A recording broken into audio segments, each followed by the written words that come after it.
Praise the Lord. ஆண்டவரும் அருமை இரட்சகருமாகிய இயேசு கிறிஸ்துவின் நாமத்தில் நான் உங்களை வாழ்த்துகிறேன். மறுபடியுமாக கர்த்தருடைய பரிசுத்தமுள்ள சன்னிதானத்திலிருந்து கர்த்தருடைய பரிசுத்தமான வார்த்தைகள் மூலமாய் உங்களை சந்திப்பது மிகுந்த மகிழ்ச்சி. ஆண்டவருடைய பெரிதான கிருபையினால இந்த வாரம் நாம் தியானிக்க ஆரம்பித்திருக்கிற காரியம் 3 பிச்சைக்காரர்கள். அருமையான கர்த்தருடைய பிள்ளைகளே, பார்வை இல்லாதவர்களாக பிச்சை எடுத்தவர்களும் உண்டு, நடக்க இயலாதவர்களாக பிச்சை எடுத்தவர்களும் உண்டு. நேற்றைய தினத்திலே நம்முடைய ஆண்டவராகிய இயேசு கிறிஸ்து நம்மை போல மாம்சத்தில் இருந்த நாட்களில் பிறவியிலிருந்தே குருடராயிருந்து பிச்சை எடுத்து கொண்டிருந்த ஒரு சகோதரனை பற்றி பார்த்தோம். அவர் மூலமாக நாம் ஏராளமான காரியங்களை கற்றுக்கொண்டோம். அதில் குறிப்பாக 3 காரியம் சொன்னேன். தைரியம் உள்ளவராக இருந்தார். அது மாத்திரமல்ல, தேவனை குறித்து அறிவு இருந்துச்சு, வேதத்தை குறித்து அறிவு இருந்தது. ஏனென்று சொன்னால் அவர் தைரியம் உள்ளவர் என்று எப்படி சொன்னேன் என்று சொன்னால், இயேசு கிறிஸ்துவை யாராயிலும் அறிக்கையிட்டால் தேவாலயத்தை விட்டு புறம்பாக்கி விடுவார்கள். ஆனாலும் உள்ளதை உள்ளதென்று சொன்ன தைரியம் உள்ள ஒரு பிச்சைக்காரர் என்பதை நம்ம நேற்று பார்த்தோம். இன்றைக்கு இன்னொருவரை நாம் பார்க்க போகிறோம். இவர் இயேசு கிறிஸ்துவோடு கூட, அதாவது இயேசு கிறிஸ்து வாழ்ந்த காலத்தில் இவர் இருந்திருக்க வாய்ப்பு உண்டு. ஆனாலும் இவருக்கு சுகம் கொடுத்தது யார் மூலமாக சுகம் கிடைத்தது என்று சொன்னால், ஆண்டவராகிய இயேசு கிறிஸ்துவனுடைய சீஷர்கள் மூலம் சுகம் கிடைத்தது. இதில் சில ஆவிக்குரிய ரகசியங்கள் உண்டு. எல்லாவற்றையும் சொல்வதற்கு நமக்கு நேரம் இல்லை. என்ன வேணால் லேசாக வேணா சொல்கிறேன். இந்த மனிதனுக்கு கிட்டத்தட்ட 40 வயதுக்கு மேல் என்று எழுதப்பட்டிருக்கிறது. அப்படி என்றால் நிச்சயமாக இந்த மனிதன் வாழ்ந்த காலகட்டத்தில் இயேசுவும் வாழ்ந்திருக்கிறார். ஆனால் இந்த மனிதனுக்கு இயேசு சுகம் கொடுக்கவில்லை. அப்போ ஏன் இந்த மனிதனுக்கு இயேசு சுகம் கொடுக்கவில்லை என்று சொன்னால், இயேசு கிறிஸ்து தனக்கு பின்பாக தன்னுடைய சீஷர்கள் வருவார்கள், அவர்கள் மூலமாக இவர்களுக்கு சுகம் கொடுக்க வேண்டும் என்று தேவன் திட்டம் பண்ணியிருந்தபடினாலே அந்த நாட்களில் இயேசு இவருக்கு சுகம் கொடுக்கவில்லை. சரியா? இப்போ இவரை பற்றி பார்ப்போம். வாசிக்கிறேன் பாருங்க. அப்போஸ்தலர் நடபடிகள் 3வது அதிகாரத்தில் 2. அப்பொழுது தன் தாயின் வயிற்றிலிருந்து சப்பானியாய் பிறந்த ஒரு மனுஷனை சுமந்து கொண்டு வந்தார்கள். தேவாலயத்திலே பிரவேசிக்கிற இடத்தில் பிச்சை கேட்கும்படி நாடோறும் அவனை அலங்கார வாசல் எனப்பட்ட தேவாலய வாசல் அண்டையில் வைப்பார்கள். நல்லா கவனிங்க. நமக்கு நன்கு தெரிந்த வசனம். பேதுரும் யோவானும் ஜெப வேளை ஆகிய 9ஆம் மணி வேளையிலே அவர்கள் தேவாலயத்துக்கு போவார்கள் என்று எழுதப்பட்டிருக்கும். அப்போ தேவாலயத்துக்குள் பிரவேசிக்க போகிற பேதுரும் யோவானையும் கண்டு அவர் பிச்சை தான் கேட்பார். அப்பொழுது அவர்கள் அவனை பார்த்து எங்களை உற்றுப்பார் என்று சொல்வார்கள்.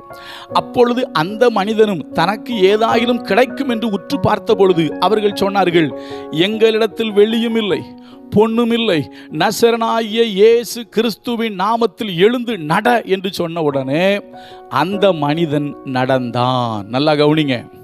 அப்போ அருமையான கர்த்தருடைய பிள்ளைகளை, இந்த மனிதன் அற்புதமாக சொஸ்தமாக்கப்பட்டார். வேதம் கீழே போட்டிருக்கு, 8ஆம் வசனம். அவன் குதித்தெழுந்து நின்று நடந்தான். நடந்து துதித்து தேவனை துதித்து கொண்டு அவர்களுடனே தேவ ஆலயத்துக்குள் பிரவேசித்தான் என்று வேதம் சொல்லுது. எப்படி? அவர்களோடு கூட தேவ ஆலயத்துக்குள் பிரவேசித்தான். முக்கியமான காரியம் சொல்றேங்க, விடுங்க. இவர் தேவ ஆலயத்துக்குள் பிரவேசித்தது மாத்திரம் அல்ல, இப்போ ஒரு சில சம்பவங்கள் நடக்குது. ஜனங்கள் எல்லாம் அங்கே ஓடி வர்றாங்க. இவங்களுடைய பிரசங்கத்தை கேட்டு என்ன ஆச்சுன்னா, கிட்டத்தட்ட 5000 பேர் ரட்சிக்கப்படுறாங்க. எத்தனை பேர் ரட்சிக்கப்படுறாங்க? இவங்க பிரசங்கத்தை கேட்டு 5000 பேர் ரட்சிக்கப்படுறாங்க. பேதுருவும் யோவானும் பிரசங்கிக்கிறாங்க. அற்புதத்தை பெற்றுக்கொண்ட மனிதனும் ஓடி போகவில்லை, கூடவே நிற்கிறாரு. முக்கியமான ஒரு காரியத்தை சொல்லி முடிக்கிறேன். என்ன தெரியுமா? பிரச்சனை என்று வரும்பொழுது இந்த மனுஷன் ஓடல, இவன் அவங்க கூடவே நிற்கிறான்.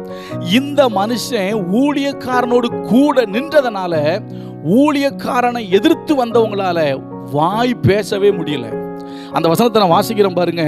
4வது அதிகாரம் 14. சொஸ்தமாக்கப்பட்ட மனுஷன் அவர்கள் அருகே நிற்கிறதை கண்டபடியால் எதிர் பேச அவர்களுக்கு இடமில்லாமல் போயிற்று. அருமையான கர்த்தருடைய பிள்ளைகளே, அதாவது தேவாலயத்து சேனை தலைவர்கள், வேதபாரகர், இதில் யார் வர்றா, சதுசேயர்கள் உள்ள வர்றாங்க, அதிகாரிகள் வர்றாங்க. யாருமே எதிர்த்து பேச முடியல. அப்போ ஏன் எதிர்த்து பேச முடியலன்னா, சொஸ்தமாக்கப்பட்ட மனுஷன் ஊழியக்காரங்களோடு கூட நின்றான். அவன் கூட நின்றதனால என்ன செய்ய முடியல தெரியுமா? ஊழியக்காரனுக்கு விரோதமா எதிராளிகளால் எதுவும் பேச முடியல. அப்போ நமக்கு இங்கே ஒரு செய்தி இருக்குது, நல்லா கவனிங்க. நம்ம இருக்கிற இடத்துல ஏதோ ஒரு விதத்தில் நம்ம இருக்கிற இடத்துல போகிற திருச்சபையில் கண்டிப்பாக ஒரு ஊழியக்காரன் மூலமாக நம்முடைய வாழ்க்கையில் அற்புதங்கள் நடந்திருக்கும், ஏதாவது நன்மைகளை பெற்றிருப்போம். பவுல் சொன்னது போல ஆவிக்குரிய நன்மைகளை, ஞான நன்மைகளை கண்டிப்பாக பெற்றிருப்போம். ஆனால் ஞான நன்மைகளை பெற்றுக்கொண்ட நீங்கள், அற்புதங்களை பெற்றுக்கொண்ட நீங்கள், அந்த ஊழியக்காரனுக்கு எதிராக சதிகள் வரும் பொழுது, எனக்கு இப்படி ஒரு அற்புதம் நடந்துச்சு, உதாரணமாக சொல்லப்போனால் இன்னைக்கு சொல்கிறாங்களா மதம் மாற்றிட்டாங்க அப்படின்னு சொல்லும்போது விசுவாசிகளை போய் நிற்கணும்.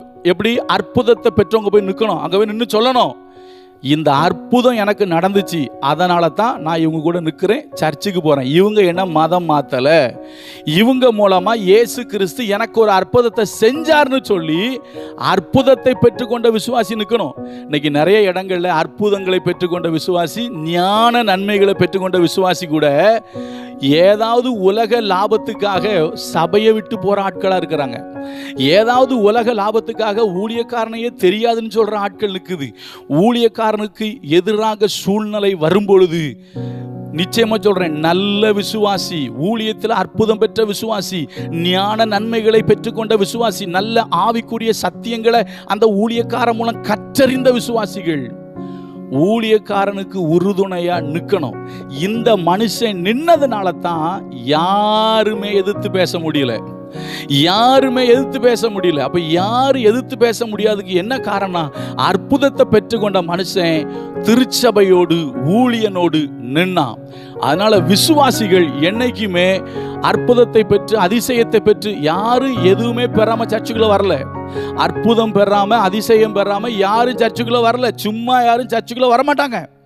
அப்போ வந்த நீங்க உங்களுக்கு எதிராக ஒரு சூழ்நிலை வரும்போது, ஊழியத்துக்கு எதிராக, ஊழியக்காரனுக்கு எதிராக ஒரு சூழ்நிலை வரும்போது நீங்கள் கூட நின்று சொல்லணும், நான் அற்புதம் பெற்று தான் அந்த சர்ச்சுக்கு வந்தேன், என் வாழ்க்கையில் ஒரு அற்புதம் நடந்துச்சு, என்னை யாரும் கட்டாயப்படுத்தலாம், மதம் மாற்றலை, எனக்கு ஒரு அற்புதத்தை இயேசுநாதர் செஞ்சார், அதனால் சர்ச்சுக்கு வாரேன், அதனால் அந்த ஊழியக்காருக்கு பின்னால் நிற்கிறேன் அப்படின்னு விசுவாசி சொன்னால் எதிர்பேசுகிறவர்கள் வாய் பேச முடியாது. கர்த்தர் நல்லவர், அவர் கிருபை நம்மில் என்றும் உள்ளது. நாளைக்கு இன்னொருத்தரை பார்ப்போம். God bless you.